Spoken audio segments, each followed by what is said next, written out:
can't believe this, Kesarah fumed as she stormed through the Jedi Temple's halls with her friend Ferna Patrix. The blue Twi'lek sighed and looked at Kesarah gently. It isn't that bad, Kessa. You're a knight now. You have responsibilities. Kesarah glowered and looked at her friend and role model poutingly. But I want to go on missions with you, not some random stranger. Fern laughed, smiling at Kesarah as her Leku swayed with amusement. You and I both know that you like meeting new people, sometimes a little too much. Like you're any better, grumbled Kesarah sullenly, her own pinkish-red Leku drooping. Do you even know who I'm supposed to be working with or what we were doing? Not a clue, Fern replied as she put a reassuring hand on Kesarah's shoulder. But you'll be fine. I was told it would be a straightforward mission. Kesarah sighed in exasperation. That's not the point, she shifted, her annoyed gaze flickering into uncertainty for a moment. I don't know how well I'll work with another Jedi. Hey there, Fern said as she turned Kesarah to face her fully, stopping their pace entirely. You've got the skills, Kessa, and the confidence to command the respect of any other knight. So don't doubt yourself and go show them what you can do. Kesarah frowned for a moment before she stepped forwards and embraced her dear friend tightly. Thank you, Fern. I just don't want to screw up, or be judged by someone I don't know. I know, but you'll be done with them before you know it, and then you and I can go get back to exploring Coruscant's nightlife together. Fern's smile at this declaration was infectious as it spread to Kesarah's own features as the pair turned and continued on their way. It would be nice, Kesarah thought, to come back and continue her adventures outside the temple and throughout Coruscant's wild side. Already, she and Vert had more than a few adventures and close shaves. They were always exhilarating, and she looked forward to having more of them once this silly mission was over with. So you have your first mission, Trey asked as he lay in his bunk. Yeah, Kyle replied, looking up at the older of his two identical brothers. I have a partner, but I don't know who yet. Well, good luck with that, Trey replied as he sat up and dangled his legs over the edge of the bunk. Say and I have our own assignment now. Yeah, Kyle replied. Pirates in the mid-rim, right? Say nodded. It shouldn't be too bad, really. They've been commerce raiding, and we're meeting up with a small naval force to deal with it. Seems kind of excessive to send 2 knights, Kyle remarked. I don't even know if they need one. Trey leaned forwards in his bunk, grinning. Who cares? We get to see some action, and that's the important part. I guess, Say said with a shrug. I'm honestly hoping we can resolve it peacefully. They're pirates, Trey said dismissively. What part of that sounds peaceful? With a shake of his head, Ka stood up and headed to the door. Well, I'd better get going. Master Cepheus wants to see us soon. Have fun, little brother, Trey called with a grin. Try not to get too bored. Kesarah stopped outside of the chamber within, which she'd be told to meet Master Cepheus. She turned to look at Fern one last time, the blue Twi'lek smiling at her encouragingly as she touched her arm gently.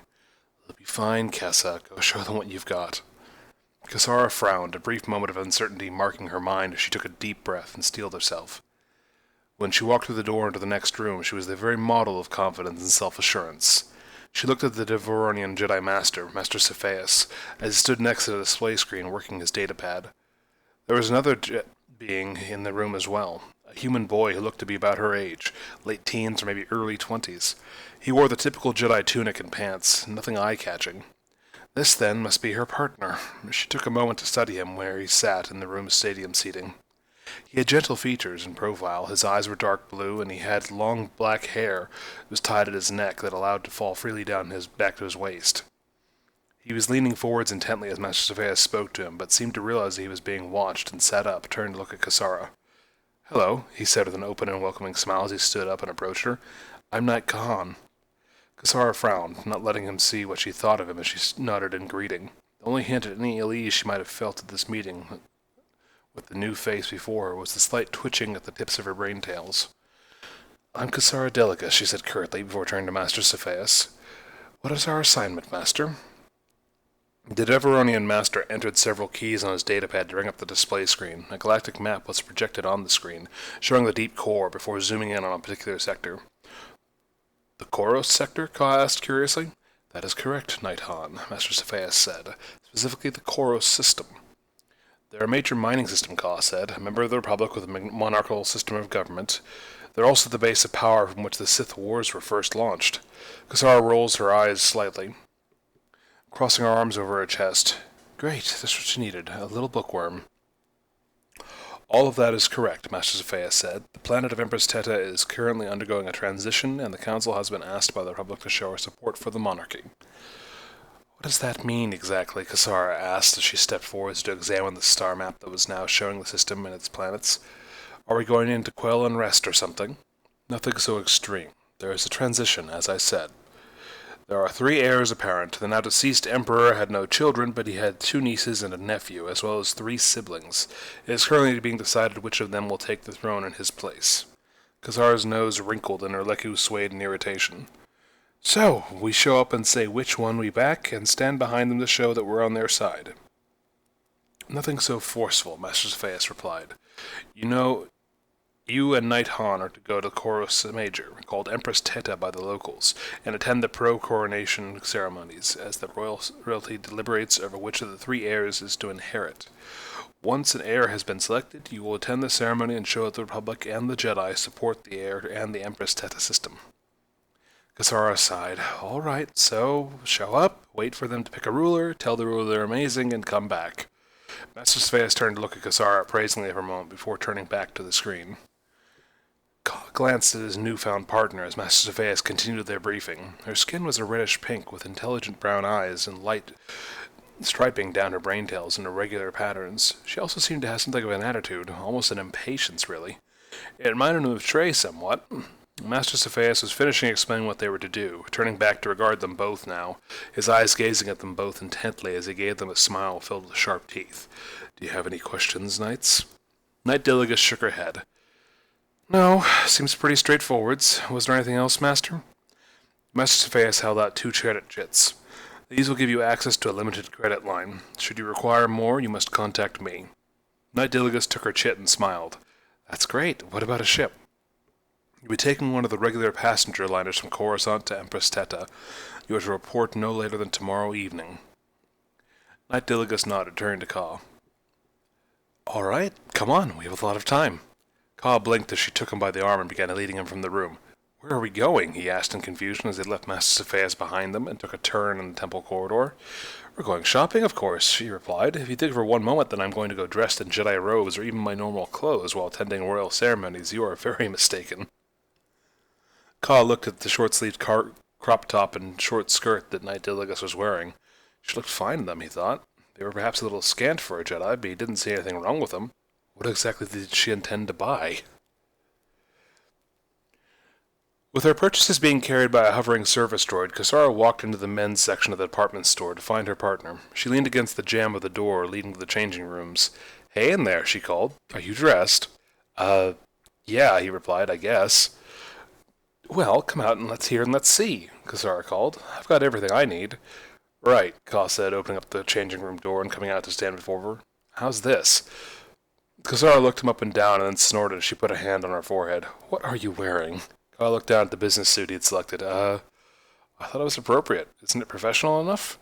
Kesarah laughed. Oh, of course you're going to a royal function, Ka, not some stuffy business meeting. She grabbed him by the arm and tugged him back out between the clothes racks. In the course of a half hour, she picked out an entirely new set of clothes for him and pushed him back into the changing room to change once more. Ka didn't seem to mind. In fact, he kept smiling and laughing as Kesarah teased and hassed him about his taste in attire. To see him smiling so much at her desires made Kesarah feel infinitely more comfortable with him as she played dress-up with him. Finally satisfied with Ka's clothing selection, she declared that it was time to go pay for their shopping with the Jedi-provided credit chits. Don't I get to see what you're going to be wearing? Ka asked as he loaded his things into the service droid's cart. Nope, Kesarah said as she danced around, clasping her hands behind her back as she turned back to smile at him. You can wait to see what I chose along with everyone else once we get to Empress Teta. Now come on, we have to pay and book transport. Ka settled into his cabin, looking out the viewport at the quickly vanishing view of Coruscant with all its glittering lights. He was somewhat surprised by the luxury starliner that Knight Dilligas had selected for them, but given her actions up to now, he supposed that it really shouldn't surprise him. She certainly seemed to be a frivolous person when it came to luxuries. He remembered the grin that Trey had given him when he and Say had come to see him off. He remarked that he suddenly wished that he wasn't going to hunt pirates and was taking Ka's place. His eyes had been on Knight Dilligas the whole time. He pondered his partner for the mission for a moment. He could see why Trey had commended on her specifically. If he thought it, He could even agree with his brother that being able to spend time with a woman like Knight Dilligas could be enviable. It was just a mission, though, and from the sounds of it, a pretty standard one. The front lines against the Sith Empire were far from the deep core, even though the Sith had hit Coruscant in the past. The deep core was another matter entirely, especially since most of the systems there were heavily fortified like Empress Teta. He laid back on his bed and looked up at the overhead of his cabin, turning his head to look out the viewport as the view of Coruscant faded into a string of white lines in the blue tunnel of hyperspace. This was his first mission as a Jedi Knight. He didn't want to mess it up. Kesarah lay in her bed, reveling in the soft silk sheets. That silly Ka had wanted to take a standard passenger lighter to Empress Teta, but she'd adamantly refused. If the Jedi Order was paying for this entire trip, then they were going to travel in style. She checked the credit limit she and Ka had been given, and it was more than enough to pay for their expenses on the trip. She could afford to spoil herself. Fern had come to see her off in the hangar and had remarked that her partner on this mission was cute. Kesarah supposed he was easy on the eyes. She hadn't really taken much notice of that, though getting him to try on all the clothes she'd picked out for him had certainly been fun. He'd been endearingly cute, not that she told him that. She glanced outside her viewport as the stars blurred into lines and then were replaced by the blue of hyperspace. It wouldn't be a long jump to Empress Teta. The hyperlanes between it and Coruscant were well traveled and charted. She'd enjoy the trip as much as she could, though. After all, it was her first mission as a Jedi. Might as well make it memorable.